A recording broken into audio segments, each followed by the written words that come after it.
SBR Jinx is a 16.2 hands tall gelding that's 15-ish years old.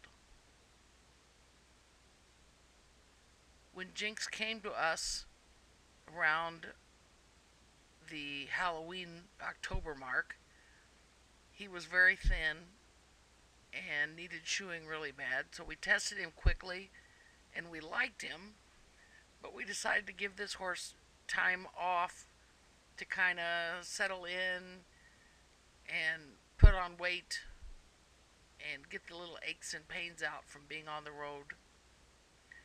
We found Jinx was fairly high headed, and he looks in this video like he needs a little bit heavier shoe. I think if he was shot up a little bit, he'd have quite a bit of motion. We've had several riders on Jinx, and I think he might be destined to be a beginner horse, but at this point, he needs a rider that can guide him and help him through any places he may have that he sticks. And by that I mean he every once in a while gets confused about whether he's reversing or whether he's cantering, and then he kind of doesn't know what to do. So we've made sure that we've had better riders on him to help him. Like now, right here, he kind of wanted to turn into the middle, which is pretty normal for driving horses because they can't turn to the rail.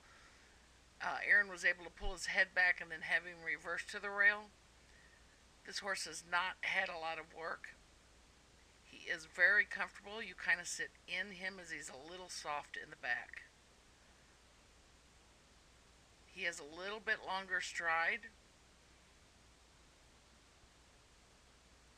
The riders that we've had on him have all liked him and have all been able to get his head up fairly easily.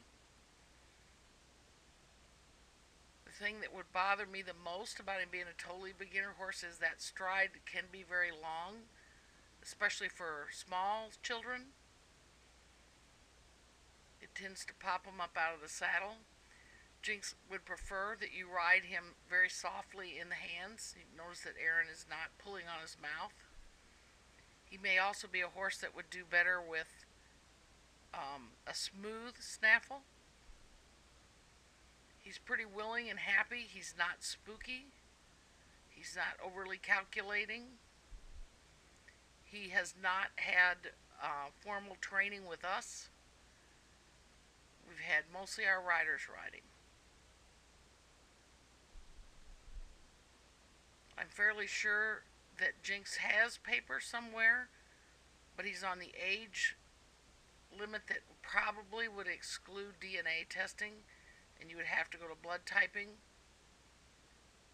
The blood typing at ASHA is only run twice a year, and that's due to the University of Kentucky, not the American Saddlebred Association. So they run them in the spring and the fall to help identify.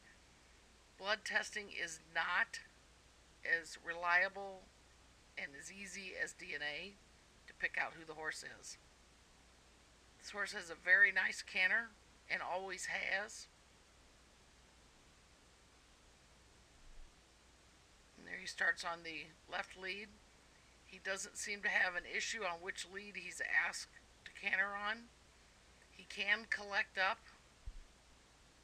and I think if we had a little more shoe in front, it might make it a little easier for him to canter. He's getting just on the borderline of pacey.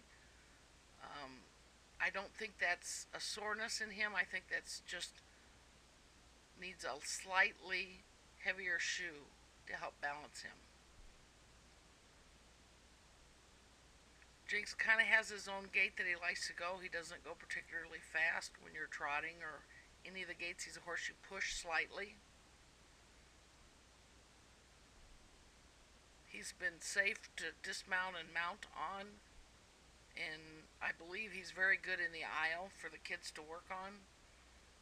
We have, again, not had small riders on him. We've had a little bit older riders, meaning teenagers or adults. Everyone that has ridden him has liked him.